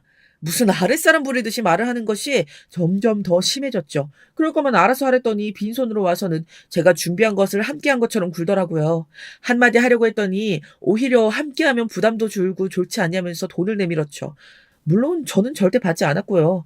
부려먹는다는 말이 어울릴지 모르겠지만 동서가 제게 이렇게 행동하는 것의 하이라이트는 따로 있었어요. 바로 서방님 대 아기가 태어나면서부터였죠. 저는 쌍둥이들 때문에 퇴사를 했었지만 동서는 허니문 베이비를 낳고 나서 100일도 되지 않아 다시 출근을 했어요. 아이를 시댁에 맡기거나 제게 맡기고 말이죠. 시부모님 나이도 있으신데 어디 아이 보는 것이 쉽나요? 결국은 제가 전담하는 것이나 마찬가지였죠. 시동생은 그런 부분에 항상 미안해했지만 동서는 전혀 아니었어요. 오히려 애가 열이 조금이라도 올랐다 싶으면 아주 저를 쥐잡듯이 했죠. 집에서 하는 거라고는 애 보는 것밖에 없으면서 어떻게 받기에 애가 아프냐고 속된 말로 온갖 지랄을 하더라고요. 그 소리를 듣고 있는데 화가 나면서도 눈물이 나더라고요. 도대체 내가 얼마나 잘못을 했기에 나에게 이렇게 대하나 싶어서 말이죠. 홧김에 그럼 맡기지 말고 동서가 알아서 하라고 했더니 이제는 어린이집을 알아와서는 저더러 하원 시간 맞춰서 잠깐만 봐달라고 하더군요. 전 남편에게 왜 내가 해줘야 하는지 모르겠다 너무 속상하다고 했지만 남편은 어린이집이 같은 단지 안에 있는 곳이라 그런 부탁을 한다고 하면서 한 번만 참고 넘어가면 안 되겠냐고 했죠. 아마 남편 성격에 저한테 퍼부었던 말들을 알게 된다면 저런 말은 안 했을 거예요. 무슨 일이 있었냐고 묻는데 그냥 너무 힘들어서 그렇다고 하면서 얼버무렸죠. 물론 저도 그동안 있었던 일들을 다 말하고 싶었지만 고자질하는 기분이 들어서 말을 안 했거든요. 주변에서는 왜 미련하게 입을 다물고 있냐고 저도 시도를 안 해본 것은 아니에요. 막상 말을 하려고 하니 입이 떨어지질 않더라고요. 괜히 내가 분란을 조장하는 것 같고 어떻게 보면 힘든 일도 아닌데 내가 좀 참아도 되지 않을까 싶기도 했고요. 그래서 그 이후에도 저는 우리 쌍둥이들 어린이집 하원 시간 그리고 서방님네 애기 하원 시간을 체크하면서 독방 육아를 이어갔죠. 제 마음속에 섭섭함이 하나씩 쌓여가고 있을 때 큰일이 터졌어요. 동서도 서방님도 출장으로 집을 비워서 어쩔 수 없이 애를 우리 집에 두고 간 날이 있었죠. 남편은 야근이라고 늦는다고 연락이 왔었고요. 그런데 갑자기 아기가 열이 막 오르기 시작하면서 좀처럼 떨어질 기미가 보이지 않았죠. 거기다 저녁에 먹었던 분유까지 다 개워내기까지 하더라고요. 덜컥 겁이 나기 시작했죠. 저는 급한 마음에 동서가 맡기고 간 차키와 아기를 챙겨 안고 병원으로 달려갔어요. 쌍둥이들은 벌써 잠든 상태라 아이들만 집에 두고 나가야 하는 상황이었죠. 급하게 시댁에 전화를 걸어 사정을 말했더니 시누이가 바로 쌍둥이를 보러 오겠다고 하기에 안심하고 출발할 수 있었답니다. 집 근처에는 응급실이 없어서 꽤 멀리까지 나가야 했어요. 저는 초조한 마음으로 속도를 냈죠. 그렇게 20분 운전을 해서 응급실에 겨우 도착했는데 다행스럽게도 큰 병은 아니라고 하더라고요. 열이 좀 높은 것을 제외하고는 문제가 있진 않다고요. 2, 3일은 병원에 입원해서 경과를 보자고 하시는데 다행이라는 생각이 들었어요. 저는 동서와 서방님에게 전화를 걸어 상황을 설명했어요. 서방님이 바로 병원으로 달려와서는 입원 수속을 마쳤어요. 동서는 빠져나오기 힘들다고 연락이 왔고요. 입원하고 얼마 후 정말 열이 내리기 시작했어요. 그제야 한숨 돌리는구나 했죠. 빠져나오기 힘들다고 했던 동서도 아침이 되니 병원에 도착했어요. 형님, 도대체 뭘 먹이셨기에 애가 열이 그렇게 올랐어요. 저는 오자마자 빽 하고 소리를 지를 줄 알았거든요. 그런데 들어오자마자 서방님 눈치를 보더니 이를 악물고 묻더라고요. 순간 다른 사람들 앞에선 저렇게 천사인 척하면서 가증스럽다는 생각을 했답니다. 저는 의사가 해준 말을 그대로 전달했죠. 동서는 마음에 안 든다는 듯이 혀를 차며 저를 노려보았어요. 아이가 아파서 놀란 것은 알겠는데 야밤에 응급실을 달려온 사람한테 하는 태도가 맞는가 싶었어요. 하지만 저도 이제는 거의 포기 상태라 더 이상 대꾸하고 싶지 않아서 그냥 집으로 들어왔어요.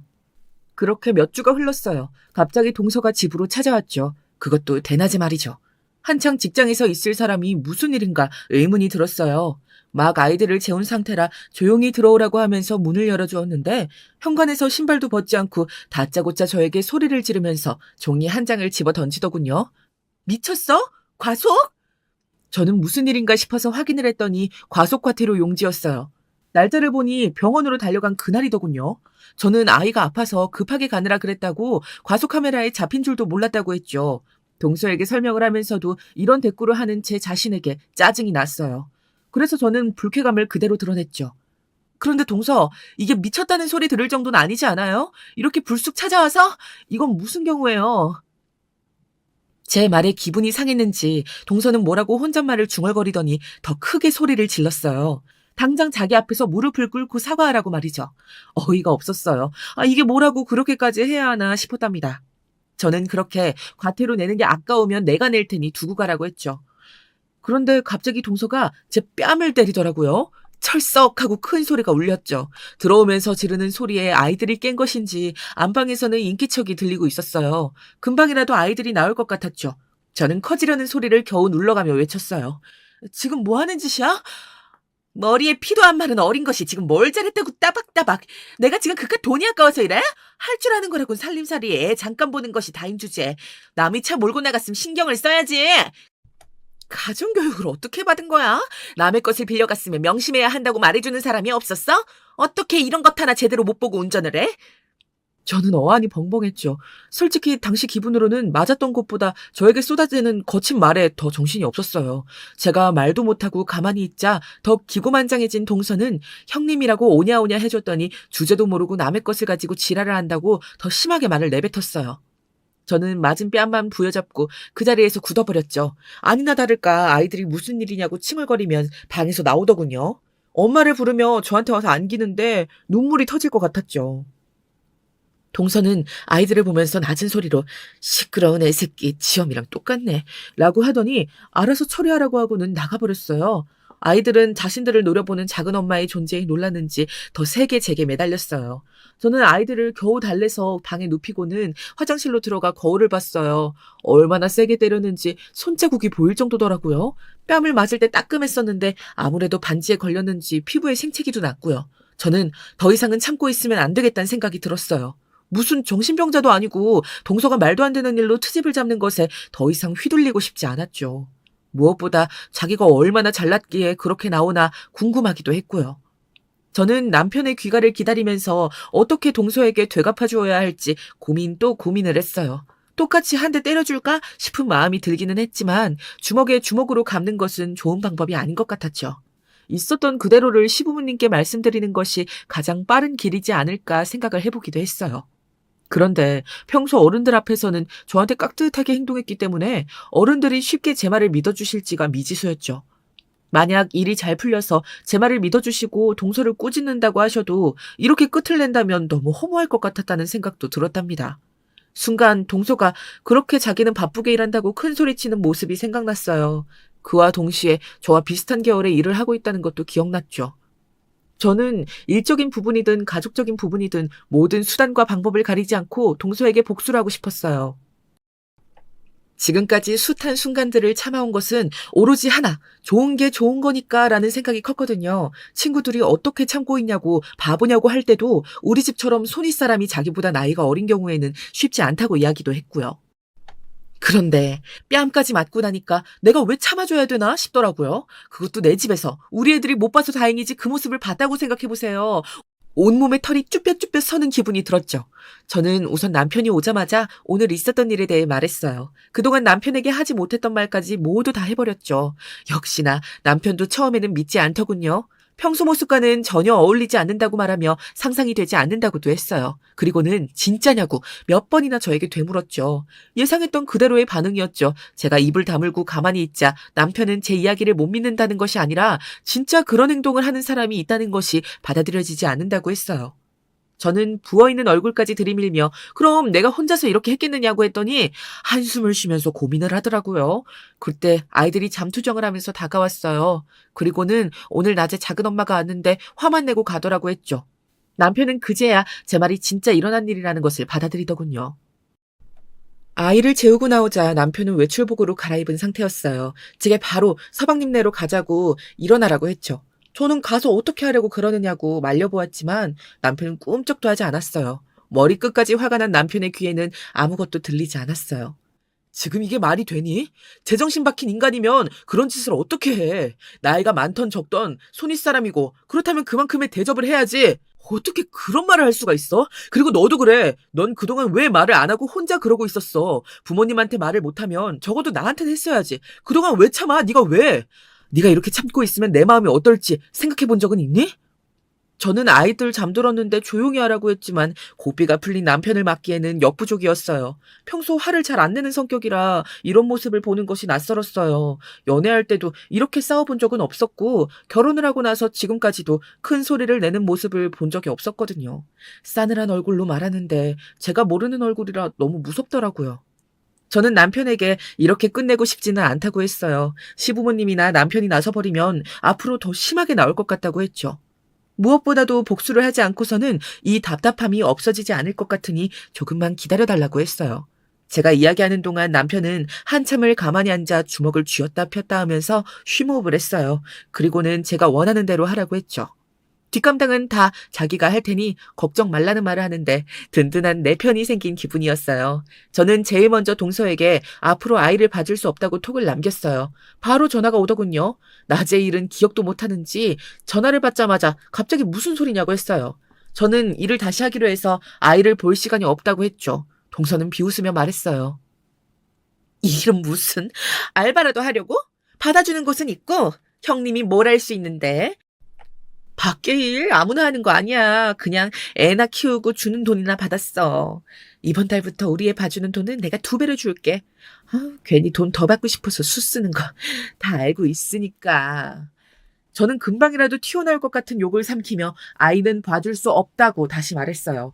동서는 전혀 듣고 있지 않았죠. 저더러 2배가 부족하지 않을 텐데 돈 욕심이 왜 그렇게 많냐고 헛소리까지 하더군요.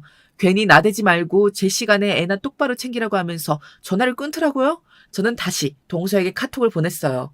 분명 아이를 봐줄 수 없다고 이야기했다고 말이죠. 당연히 답은 없었답니다. 다음날 저는 동서에게 이야기한 대로 아이를 데리러 가지 않았어요. 그 시간에 함께 회사를 다니다가 독립한 지인을 만났죠. 사실 그전부터 선배들에게 스카우트 제의가 있었거든요. 아이들도 어린이집 다닐 정도로 컸으면 다시 일을 해보는 것이 어떻겠느냐고 말이죠. 하지만 쌍둥이라 손이 많이 간다는 핑계로 차일 피일 미루고 있었는데 지인에게 연락이 왔답니다. 만나자마자 제게 재택이라도 좋으니 일을 함께 하지 않겠냐고 이야기를 꺼내더군요. 저는 좀 더 긍정적으로 생각하고 싶다고 하면서 세부 사항에 대해 이야기를 나눴어요. 만족스러운 이야기가 끝나고 밥을 먹는데 동서로부터 전화가 걸려왔어요. 저는 바로 끊어버렸죠. 시계를 보니 아예 하원 시간이더라고요. 그 뒤로도 제 폰은 불난 것처럼 시끄럽게 울려댔어요. 몇 번이나 전화를 끊었죠. 그랬더니 어디냐고, 왜 전화를 안 받느냐고, 왜 애는 데리러 가지 않았느냐고 톡이 쏟아지더라고요. 저는 모든 내용을 일십했어요. 지인은 그냥 그렇게 끊어도 되는 것이냐며 걱정스럽게 바라보았어요. 저는 별일 아니라고 하면서 첫 출근 날짜에 관해 이야기를 나눴죠.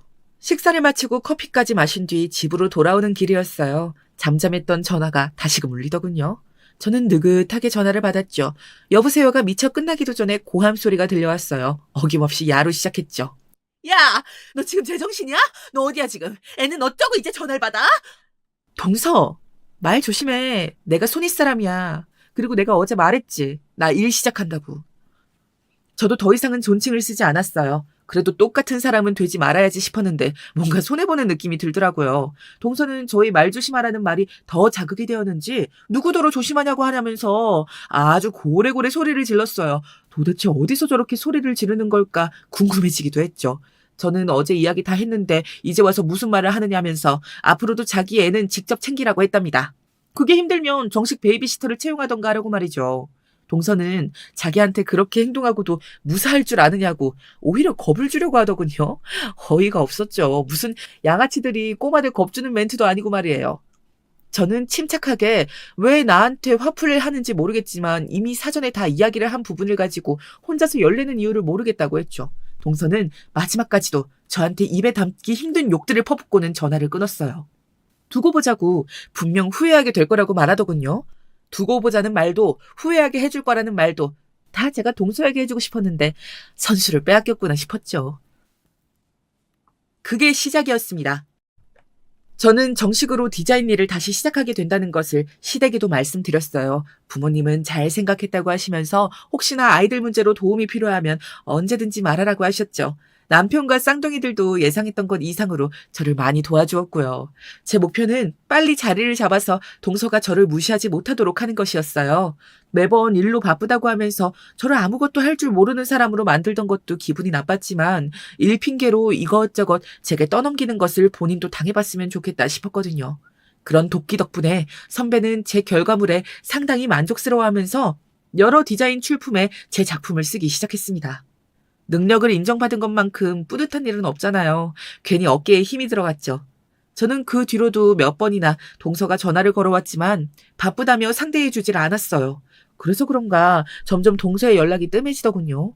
그렇게 한 달 정도 시간이 지났을까? 선배가 잔뜩 흥분한 상태로 전화가 왔어요. 꽤 규모가 있는 디자인 일을 따냈다고 말이죠. 제가 준비했던 PPT가 상당히 긍정적인 반응을 끌어냈다고 꼭 저에게 일을 맡기고 싶어 한다고 말이에요. 선배는 특히 가장 강력한 회사를 밀어내고 규모도 작은 우리가 따낸 것은 다 저 덕분이라고 엄청 공치사를 했답니다. 그런데 밀어냈다고 하는 회사가 엄청 귀에 익은 거예요. 선배에게 다시 정확하게 물어봤더니 최근 들어서 줄곧 우리에게 일을 빼앗기고 있는 곳이라고 하면서 회사 이름을 말해주었죠. 저는 회사명을 듣고 소스라치게 놀랐답니다. 네, 동서가 일하고 있는 곳이었어요. 제가 알기로는 동서가 하는 일이 저랑 비슷하다고 들었거든요. 제가 의도치 않게 동서의 뒤통수를 치고 있던 것이었어요. 기분이 날아갈 것 같았죠. 얼마 뒤 시아버님 생신을 맞이해 시댁에서 가족 모임을 가지기로 했어요.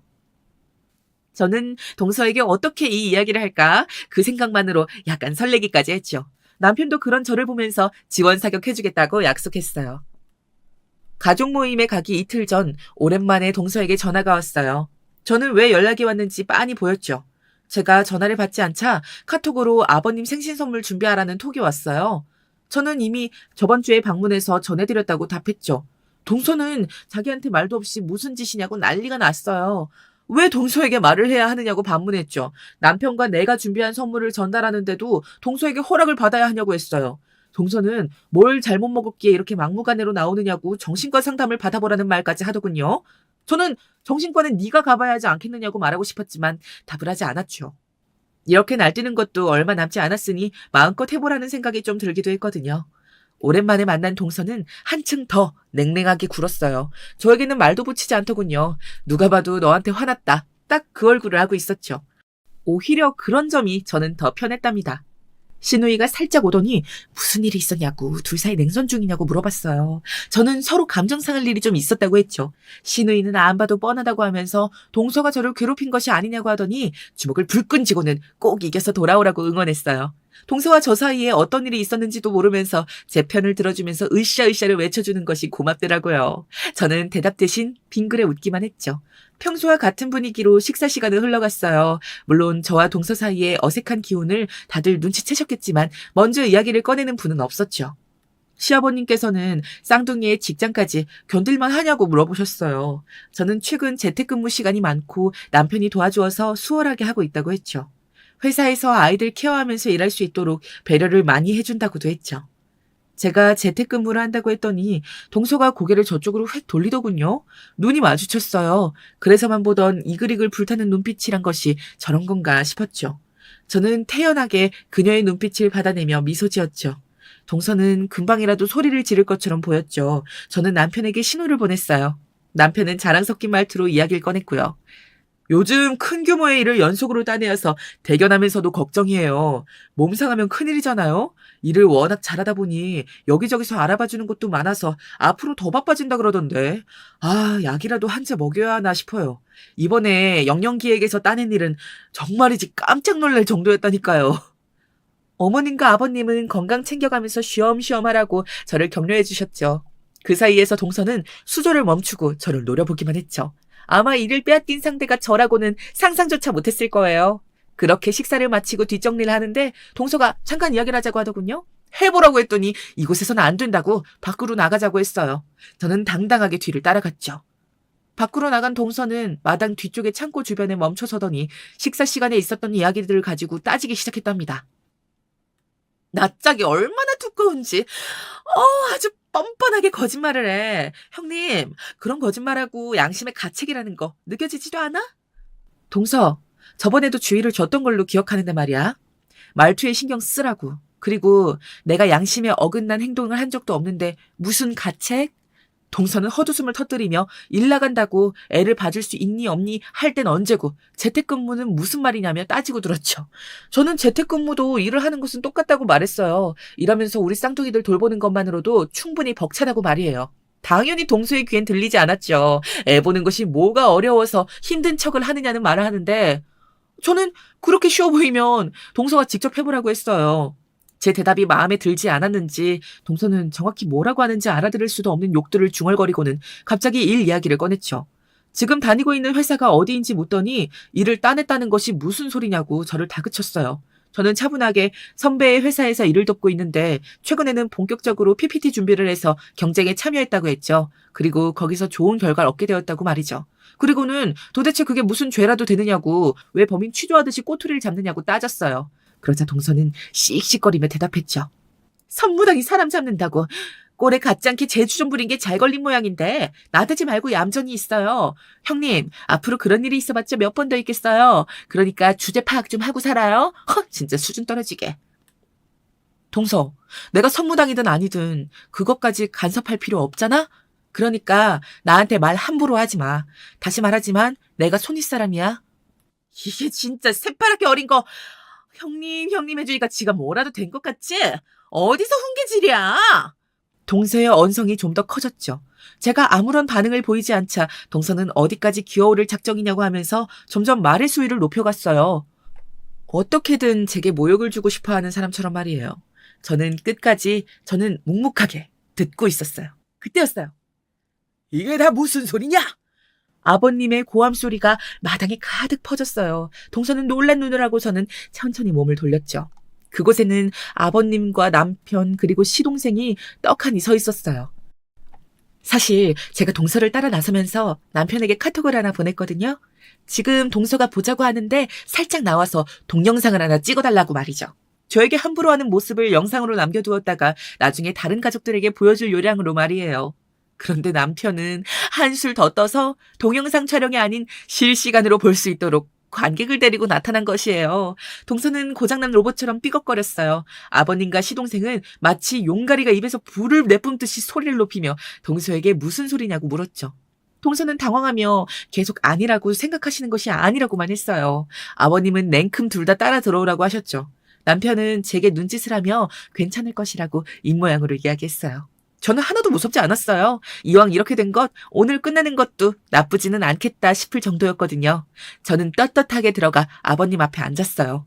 어머님과 시누이는 화가 잔뜩 난 얼굴을 한 아버님의 눈치를 보면서 슬금슬금 한쪽에 자리를 잡았답니다. 동서는 고개를 푹 숙이고 저희 옆에 앉았어요. 한동안 침묵이 흘렀어요.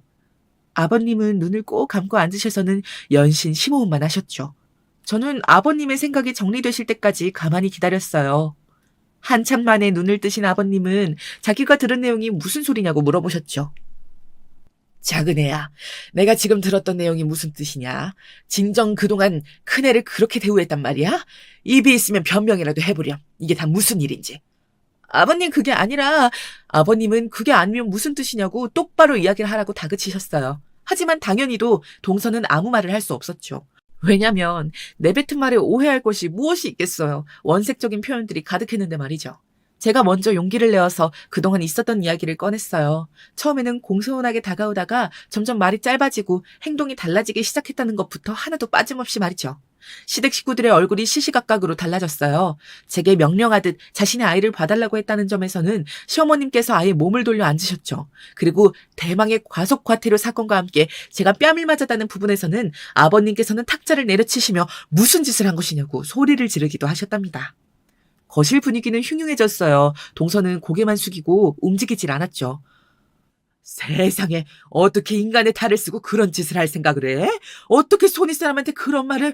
아버님은 금방이라도 혈압으로 쓰러지실 것 같이 휘청거리셨어요. 시누이가 깜짝 놀라며 아버님을 부축했죠. 어머님은 손수건으로 눈물을 찍어내시며 제게 다가오셔서는 그동안 마음고생이 얼마나 많았냐고 하시면서 제 손을 토닥거리셨죠. 한참을 그렇게 앉아있던 동서가 갑자기 고개를 들더니 저를 노려보며 말했어요.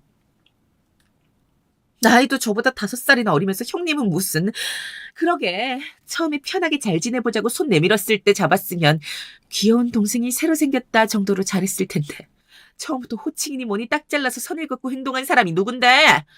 저는 모든 일의 탓을 제게 돌리는 동서의 얼굴을 보며 한숨밖에 나오질 않았어요. 아버님은 꼴도 보기 싫다고 하시면서 당장 내 집에서 나가라고 소리를 지르셨어요. 서방님에게도 집에 발도 못 붙이게 하라고 하셨고요. 앞으로 동서와 함께 오려거든 서방님도 자식으로 생각하지 않을 테니 오지 말라고 하셨죠. 그제야 동서가 싹싹 빌며 아버님께 용서해달라고 빌기 시작했어요. 이미 마음이 돌아선 시부모님께선 벌떡 일어나 안방으로 들어가셨죠. 동서는 연신 아버님을 부르면서 용서해달라고 외쳤어요. 서방님은 거칠게 동서의 팔을 잡아 일으켜 세웠어요. 동서는 이제 표정을 바꿔서는 서방님에게 매달려 빌기 시작했죠. 여보, 내가 정신이 나갔나 봐. 잘못했어. 한 번만 용서해줘요. 다신 이런 일 없게 할게. 하지만 서방님은 동서에게 시선도 주지 않고 저를 바라보았어요. 그리고는 제게 미안하다고 몇 번이나 고개를 숙였죠. 차마 괜찮다는 말은 안 나오더군요. 그래서 그냥 고개만 끄덕였어요. 질질 끌려서 집을 나가는 동서를 보면서 저는 조금도 미안한 마음이 들지 않았어요. 동서는 마지막까지도 제가 아닌 아버님과 서방님께 사과를 했거든요. 다음 날 시누이에게서 동서가 쫓겨나게 생겼다는 이야기를 들었어요. 서방님이 늦은 시간에 아이와 함께 시댁으로 건너왔다고 하면서요. 이혼 이야기를 꺼낸 것 같은데 동서 쪽에서 전혀 상대를 해주지 않는 모양이더라고요. 자기가 한 행동이 이혼 사유에 해당하지 않는다고 하면서 절대로 이혼은 없다고 버틴다며 한숨을 쉬더군요. 저는 참 동서답다는 생각을 했어요. 시누이는 왜 자기한테 말을 안 했냐고 섭섭하다고 말하면서도 그동안 참고 산다고 고생했다는 말을 해주었어요. 시부모님들은 어떻게 지내고 계시느냐고 물었더니 한숨을 내쉬더군요. 서방님네 아이를 돌보는 중이신데 시간 날 때마다 멍하니 밖을 보면서 어떻게 이런 일이 있을 수 있냐고 한탄하신다고 분위기가 많이 다운되어 계신다고 했죠. 동서의 다른 얼굴을 까발리고 싶긴 했지만 시부모님께 씻을 수 없는 상처를 드린 것 같아서 씁쓸해졌어요. 이렇게까지 왔어야 했나 싶기도 하고요. 마음이 참 무거웠답니다. 얼마 뒤 선배에게 들었는데 동서가 회사에서도 많이 곤란한 상황이라고 했어요. 규모도 작은 곳에 연속해서 일을 빼앗긴 것은 둘째고 그동안 일을 따내기 위해 뇌물은 물론 뒷공작도 저지르고 있었다고 하더라고요. 동서 아래에서 일하던 한 직원이 나가면서 다 고발하고 나가서 회사도 발칵 뒤집혔다고 해요. 평소에도 아랫사람들을 험하게 부리는 상사라서 그런지 한 명이 시작하니 너도 나도 하나씩 터뜨리는 중이라고 어떻게 될지 모를 정도라고 하면서요. 지금은 좌천되어 그 자리에서도 물러났다고 하고요. 의도한 것은 아니었지만 저는 동서에게 딱 어울리는 결말이라고 생각했어요. 사람을 우습게 본 사람은 그에 상응하는 대가를 치르는 것이 맞으니까요. 저는 동서의 상황을 모두 전해 듣고 나니 그제야 복수를 제대로 한 것 같았어요. 마음에 쌓기만 했던 돌탑을 다 무너뜨린 기분이었죠. 물론 상대방이 잘못되는 것을 보고 기뻐하면 안 된다고는 하지만 지금은 홀가분하게 웃고 싶네요. 앞으로 2번 다시 그 어떤 인연이든 만나지 않길 바라며 상대방을 존중해야 나도 존중받을 수 있다는 것을 다시금 새겨봅니다.